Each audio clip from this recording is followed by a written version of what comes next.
coming up on the Q30 Newscast. Governor Ned Lamont declared a state of emergency in Connecticut over dry conditions. The university unveiled a new fundraising campaign at Bobcat Weekend. Also see news updates from America and around the world. And get a peek into a haunted attraction right down the street from campus. All that and more coming up on the Q30 Newscast.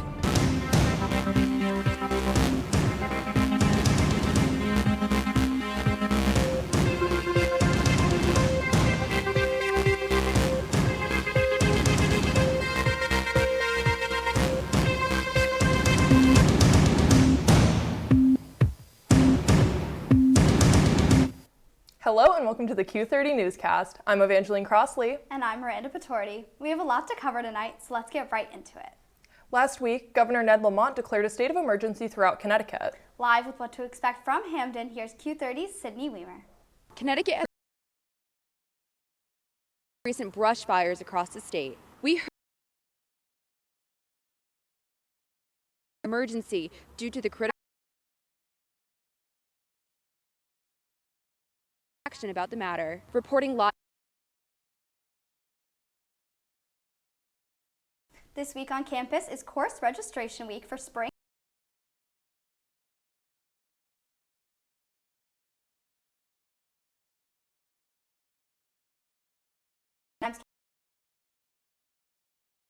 for all students on November 4th. Tomorrow, author and news correspondent Leah Wright-Regier is slated to speak at the fourth critical conversation of this year. The event, hosted by the Office of Inclusive Excellence, will take place on the Mount Carmel Auditorium from 11 a.m. to 12:15 p.m. Wright-Regier, an expert on race, politics, and history, will focus on the past and present of the upcoming November election. On Tuesday, there was an informational panel on domestic violence. This event was hosted by the DEIA pillar of the Honors Program and the Survivor Advocacy Alliance to educate students during the month of October, which is Domestic Violence Awareness Month.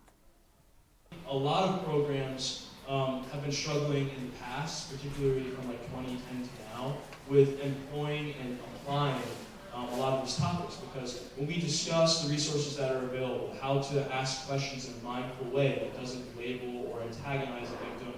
With dry conditions around the state, ecologists are worried about the increased likelihood of wild and brush fires.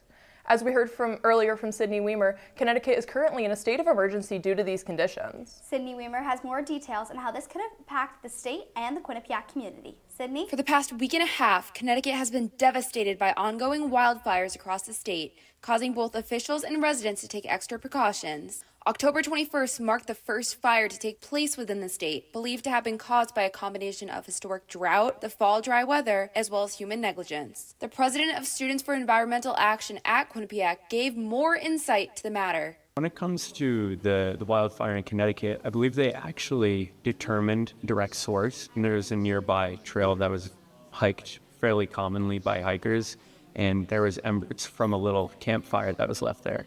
And that is what was determined to be the source of the fire. The devastation of the fires has been extensive, with the initial Hawthorne fire in Berlin now burning for the 10th day in a row. Meanwhile, over 50 additional fires have been spreading across the state since. You can tell that it's really, it's ravaging through an area of Connecticut that is inhabited by people. We've had a couple injuries and I believe even some deaths of firefighters that have been combating this fire. And this is where people have lived for a long time, and it's always hard to lose something like a house. Connecticut Governor Ned Lamont issued a press release last Friday declaring a state of emergency. Within such, he mentioned, the filing of this declaration will help to monitor and limit the threat of potential fires. We are strongly urging all Connecticut residents for precautionary measures. Along with the state of emergency, Lamont enforced a no-burn ban to prevent any further fires from spreading. We have lovely fire pits all around campus, but because it's so dry, we currently have a no-burn ban in Connecticut. So that means no burning of any kind, so please refrain until at least we get another rainfall. For more information on the current conditions in Connecticut, be sure to visit the state's official website for updates from the Department of Energy and Environmental Protection. Reporting from the Sleeping Giant State Park, for Q30 News, Sydney Weimer. Seniors, it's housing selection time. If you're interested in living in Eastview or a university-owned off-campus house, there are about 300 spaces open to seniors and fourth-year 3+1 students. After paying the $500 reservation fee, students will receive a selection number by November 4th. Then housing selection will happen on the 7th. To get in the spooky mood this week, there was fireside reading and writing on Tuesday night. Hosted by Montage Literacy and Arts Journal, this event included Halloween writing props, storytelling, and live music all around a fire. S'mores were also available to make for all that attended. Even though we're heading into November, temperatures are once again on the rise for the end of this week. With more information on the warmest Halloween in recent years, here's one of the hottest 80 degrees. Today, it's going to be more of Friday. It's going to get up to those almost 80-degree temperatures again with a slightly cooler low of 44. But we got to head to our first break of the night and tune in later to see my full 7-day forecast. You know you don't have to wear your PT gear anymore, right? It's comfortable. So how's the feeling?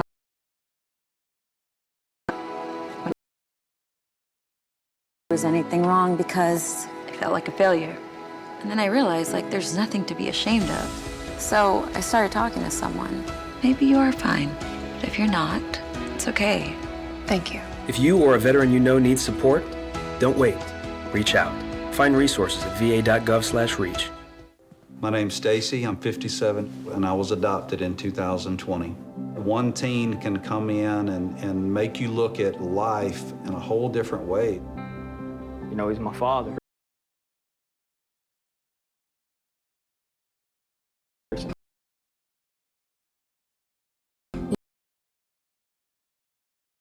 Learn and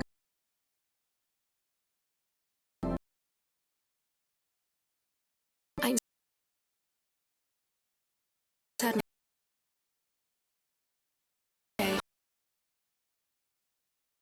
hearts and home to me. My parents cook my parents take me on trips I never thought I would go on. They gave me a home and an even better reason to use that suitcase. My parents aren't perfect, but they're perfect for me. Thanks for sticking with us here on the Q30 Newscast. I'm Miranda Patorti here with Evangeline Crossley. At Bobcat Weekend, President Judy Olian had big news to share with the Quinnipiac community. Q30's Julia Barcello has more on the university's announcement.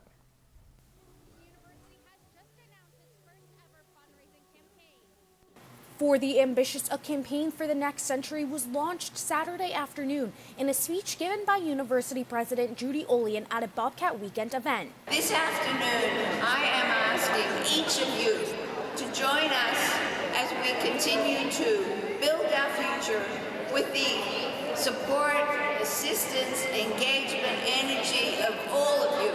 We will take Quinnipiac into our next century with a roar. The new campaign is aimed towards alumni and parents with the goal to increase donations, which will help admissions provide more scholarships for incoming students while improving the university. The ultimate goal is for Quinnipiac to raise $160 million to support key priorities, including student improving faculty excellence and leadership, and investing in capital projects. Nick Wormley, the Vice President for Development Alumni Affairs at Quinnipiac, told student media in an exclusive interview that through the campaign, people will be able to donate to the university. And what we try to do is engage people in that philanthropic process of what did you have as an experience as a student, or what is your student having an experience that you want to philanthropically support? The new campaign stemmed from Quinnipiac's founding under ambition. The founding in 1929 by a Yale professor was just that, which made this theme an easy choice, according to Wormley. It's just a really easy theme for us to get behind because we have that little chip on our shoulder to say we want to be PTs, we want to be nurses, we want to be in finance, we want to be in communications. We have to be a school that makes it easier for students to come here through scholarship. We need to be a school that's providing the resources to our professors, to our staff members to provide that better experience.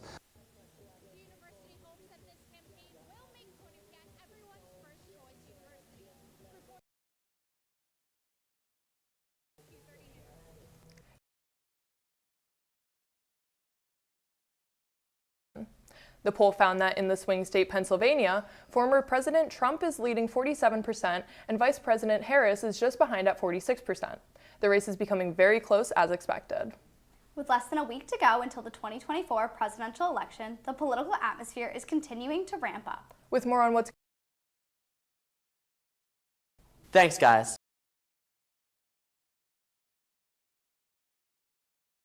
Major party candidates. We start today with presidential candidate Kamala Harris speaking in Pennsylvania, while former President Donald Trump starts in Missouri.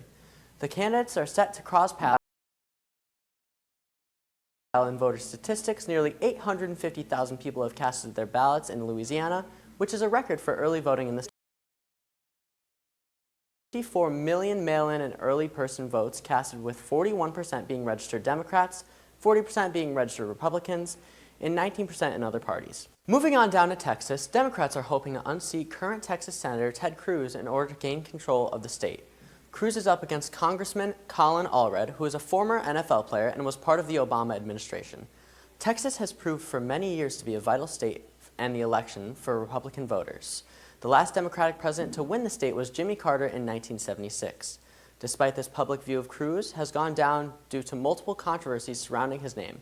Kamala Harris will be in Houston on Friday alongside Congressman Colin Allred and pop star Beyonce to rally up voters to potentially turn the state blue. Now to our final political story of the night. Former President Donald Trump was left to answer for racist and hateful rhetoric that was delivered by comedian Tony Hinchcliffe at a rally Sunday night.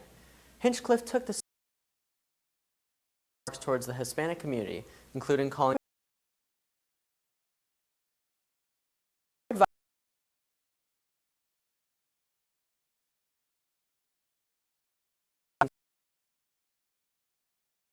spokesman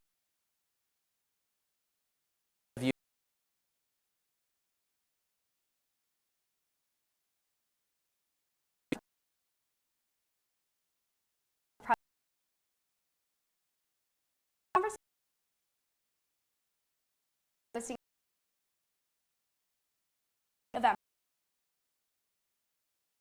Regular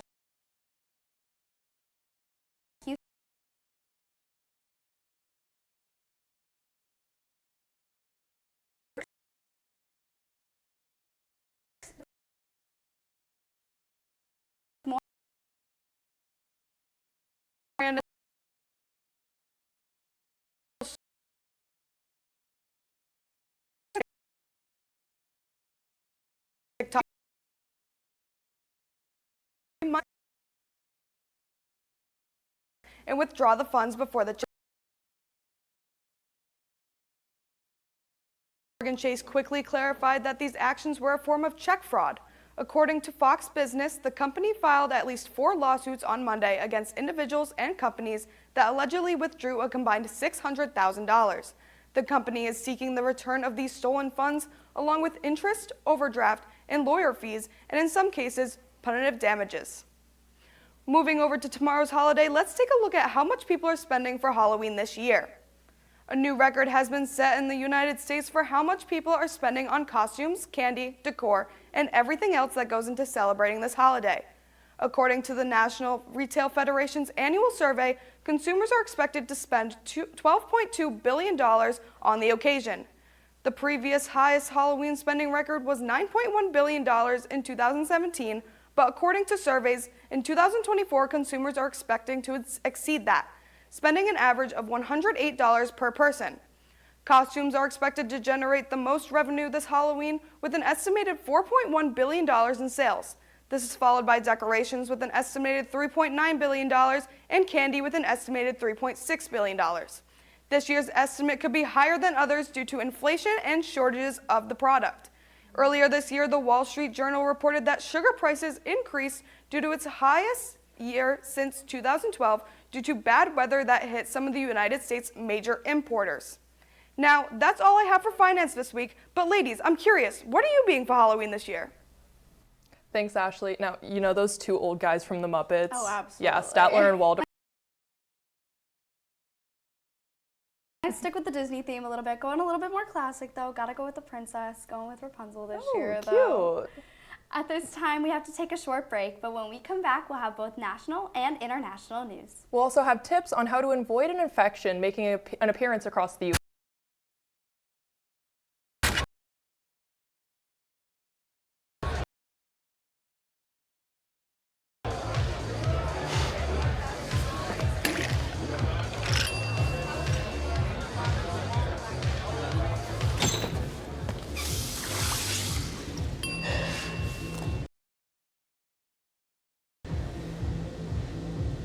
If you need to do something to feel okay to drive, you're not okay to drive. Don't drive buzzed. I tell my son, I love you every single day. Now, my dad has never said that to me. Not because he doesn't love me, but because culturally it wasn't comfortable for him. Now that he's a grandfather, he says, I love you to my son every time he sees him. My advice to all the fathers out there, forget the cultural restrictions. They grow up way too fast for you to waste even a single precious moment.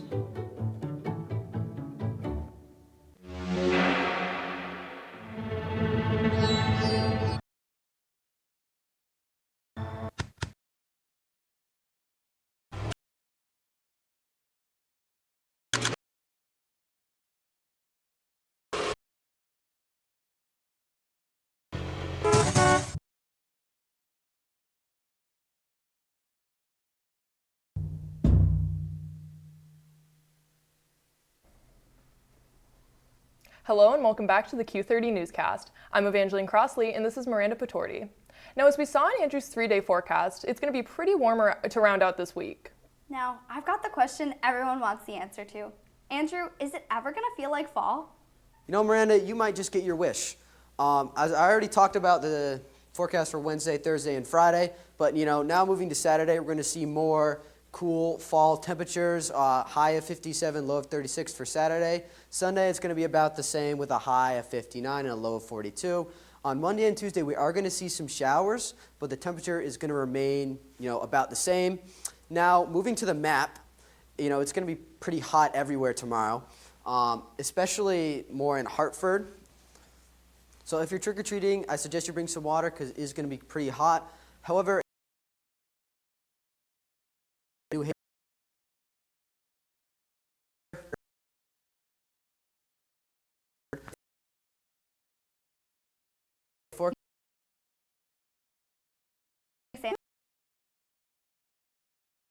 Move on to The south story.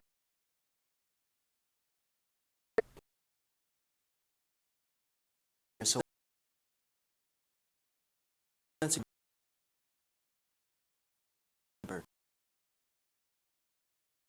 it is, which makes 2024 2023. To put into crossing the border. In other news, hundreds of ballot boxes in Oregon and Washington have been burned. On October 28th at 3:30 a.m., luckily fire suppression was able to save all but 3 ballots. Election officials are contacting the 3 voters to receive a replacement ballot. Washington Secretary of State Steve Hobbs and will not tolerate threats or acts of violence to seek to have only managed to identify a suspect vehicle linked to the crime, but the motive remains unclear. In the rugged lands of Arizona, Utah, and New Mexico, a push to electrify more homes to the 32% of Navajo homes have no electricity. The organizations Light Up Navajo and Navajo Tribal Utility managed to connect 170 families to the grid. Providing electricity to these homes continued to be a problem due to the rugged geography and the distance between each home. Recently, more federal money has been allocated, including $32 billion from the American Rescue Plan Act of 2021. The goal for this upcoming spring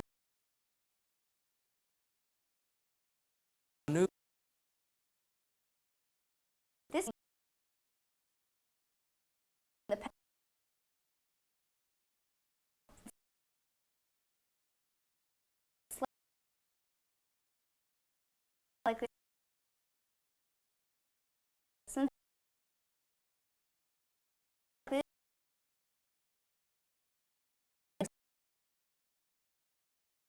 back.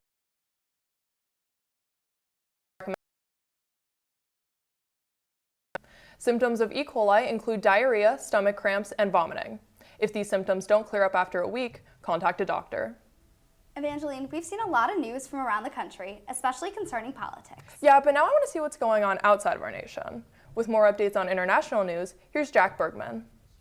Thank you, Evangeline and Miranda.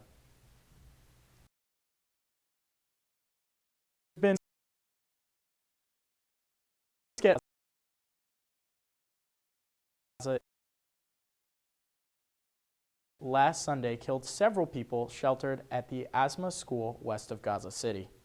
Video from the scene showed victims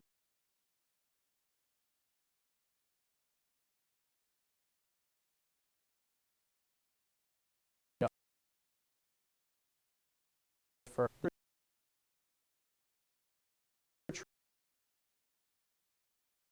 rescuers are still searching under the rubble for more missing individuals.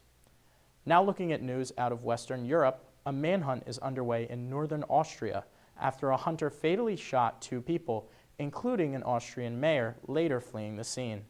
Franz Hofer, the mayor of a small Austrian town, was killed in a rural village near the border of Germany and the Czech Republic. A second man was also shot. Austrian police claim 56-year-old Roland Drexler is responsible for the shootings and is still on the run.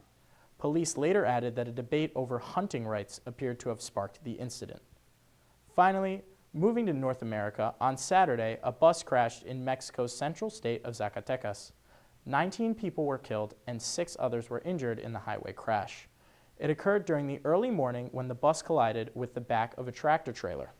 The state attorney general's office said it was, quote, carrying out investigations to arrest the driver. Video footage showed military personnel securing the area while rescuers worked to recover the bodies. That's it for this week's international news update. Back to Evangeline and Miranda at the desk. Thanks, Jack. Now we have to take our last break of the night, but when we come back, we'll have your weekly Quinnipiac sports update. We'll also have a story on a local Halloween tradition in the area. Don't go anywhere. Q30 News will be right back. Have you ever helped a fellow veteran? Of course. Yes. Have you ever asked for help yourself? It's always tough, right? I always feel like I can solve my own problems, but eventually, you just can't deal with it on your own. And you start to question, maybe people would be better off without me. And you realize that you're not alone. Once you take that first step, there's so much support.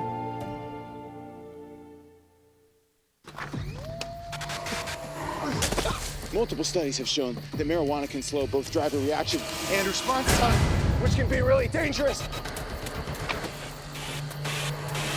He's here. He's here. Wait. What? I can't drive. Why? My. Oh.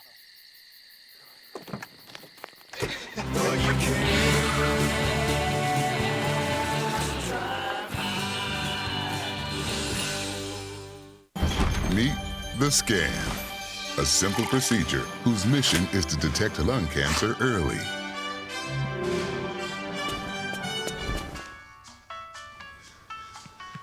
I'm here to save you! But I feel fine. That's great, but you may still be at high risk for lung cancer. Oh man, that's a new fence. If you smoke, early detection could save your life. Learn more at savedbythescan.org. Thanks for sticking with us on the Q30 Newscast. She's Evangeline Crossley, and I'm Miranda Patorti. Well, there was a lot of news this week. There was also a ton of sports here on campus and away as part of Bobcat Weekend. With more on how those games went, here's Christina Semenez. Thanks, guys. Starting off on the ice, this past weekend was a big one for men's ice hockey. Quinnipiac played the University of New Hampshire Wildcats in a 2-game series. On Friday, the Bobcats won the game 8-2 in a dominant fashion. First-year goaltender Dylan Silverstein started in his first game at home and made 28 saves on the night. First-year forward Aaron Schwartz contributed 2 goals and 1 assist on the win. The Bobcats dropped the second game 3-2, splitting the weekend with the Wildcats. Head coach Rand Pecknold said in a press conference after the game that the team needs to, quote, grow up. The team will travel to Holy Cross College on Saturday to take on the Crusaders. Moving over to the court, the volleyball team is on a 7-game winning streak after defeating Canisius and Niagara this past weekend. On Sunday, the Bobcats swept the Purple Eagles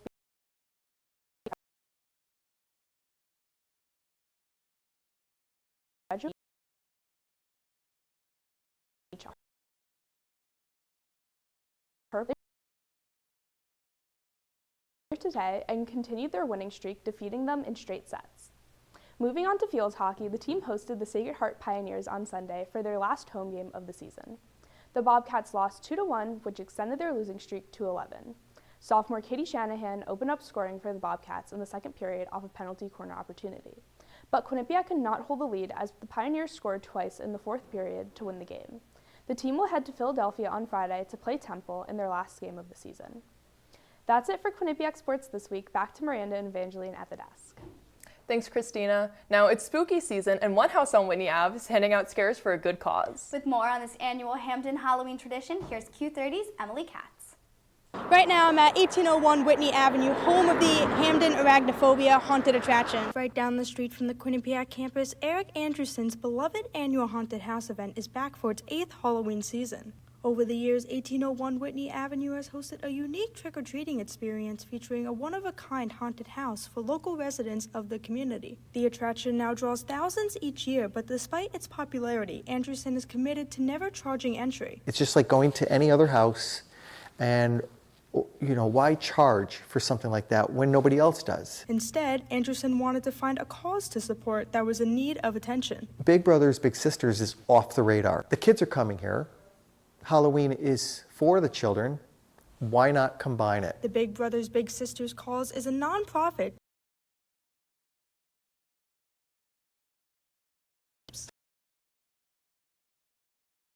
The second year was about 700 and change, and the last year it was just over 1,000. But Anderson goes a step further with his attraction through an innovative method of preserving the memories from each year's event. The team want to give a night of scare, but a lasting memory on video as well. All attendees will receive a QR card upon leaving, linking to Anderson's YouTube channel where he posts an annual video documenting the haunted house experience. And unlike previous years, Anderson now has full support from the entire community, with local roads even being shut down to facilitate the anticipated flow of people. We really put on a good show for a good cause.